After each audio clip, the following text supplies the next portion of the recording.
સુરતના સરથાણા સ્થિત પાલિકાના વાંચનાલયમાં તૂટેલી ખુરશીઓનો વિડીયો સોશિયલ મીડિયામાં વાયરલ થયો હતો. વાંચનાલયની રિયાલિટી ચેક કરતા જાણવા મળ્યું કે કુલ 53 ખુરશીઓમાંથી 30 ખુરશીઓ તૂટેલી હાલતમાં છે, જેથી વિદ્યાર્થીઓ નીચે બેસીને વાંચવા મજબૂર બન્યા છે. પાર્થ થાનાની છે. શું તકલીફ પડે? અહીંયા ઉપર શેરની પ્રોબ્લેમ આવે છે, બેસવાની જગ્યા ઓછી છે, એટલે ને પાણીનો પ્રોબ્લેમ છે, મોડું પાણી આવે છે અને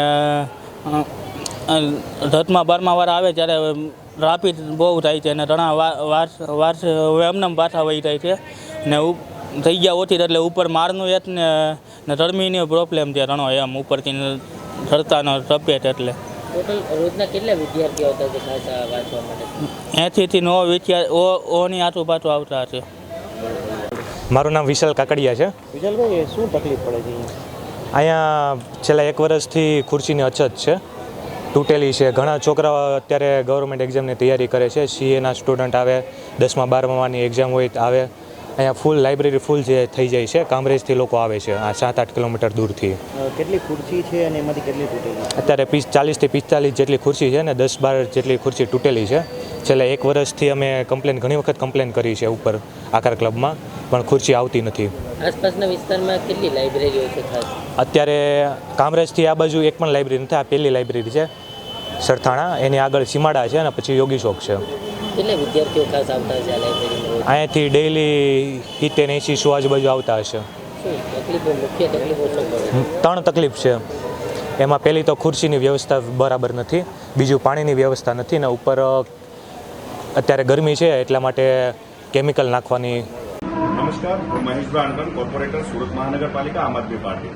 સરથાણા વિસ્તારની અંદર જે લાઇબ્રેરી આવી છે એ લાઇબ્રેરીની અંદર આજરોજ અહીંયા જે સ્ટુડન્ટો જે આવે છે વાંચવા માટે, એમના દ્વારા ફરિયાદ હતી કે અહીંયા બેસવા માટે ખુરશીઓની ખૂબ અછત છે. છેલ્લા 1 વર્ષ કરતાં પણ વધારે સમયથી આ અછતને પહોંચી વળવા માટે સેન્ટ્રલ સ્ટોરને 1000 કરતાં પણ વધારે ખુરશીઓની પરચેસિંગ માટે કહેવામાં આવ્યું છે, પરંતુ આજ સુધી એક પણ ચેર અહીંયા પહોંચી નથી. સુરત મહાનગરપાલિકાનું 10,000 કરોડનું બજેટ છે, તેમ છતાં જે શહેરીજનો, જેમના વાલીઓ આ કોર્પોરેશનને ટેક્સ ભરે છે, વેરો ભરે છે અને એમના જ બાળકોને જ્યારે અહીંયા સુવિધાઓ માટે ના મળતી હોય ત્યારે સૌથી દુઃખદ બાબત એ છે કે તમામ તંત્ર શું કરે છે. આ 1 વર્ષ અગાઉ પણ અહીંયા આ જ બાબતે ચીમકી આપવી પડી હતી, ચેર માટે ચીમકી આપવી પડી હતી અને ત્યારે માંડ 25 ખુરશીઓ લગભગ અહીંયા પહોંચી હતી, પરંતુ એની જે ગુણવત્તા હતી એકદમ હલકી કક્ષાની હતી અને જેના કારણે અહીંયા જે આપણે જોઈ રહ્યા છો તમામ ખુરશીઓની હાલત તૂટલી છે. આજે સવારની અંદર જ્યારે અહીંયા વાંચવા માટેની ભીડ સૌથી વધુ હોય છે ત્યારે લોકો વડીલોને બેસવા દે કે સ્ટુડન્ટો વાંચે એ પણ એક સમસ્યા છે. આજના દિવસે ભારતીય જનતા પાર્ટી અને સુરત મહાનગરપાલિકા બંનેને કે આ કોર્પોરેશનની આ જે લાઇબ્રેરી સરથાણા વિસ્તારની 86 નંબરની જે લાઇબ્રેરી છે ત્યાં તાત્કાલિક ધોરણે કોઈ પણ પ્રકારના ફંડમાંથી અથવા ઓન ફંડમાંથી અહીંયા ચેરની વ્યવસ્થા કરવામાં આવે એવી આપશ્રીને વિનંતી છે. સાથે જે તકલીફ પડે છે અહીંયાના વિદ્યાર્થીઓ પોતે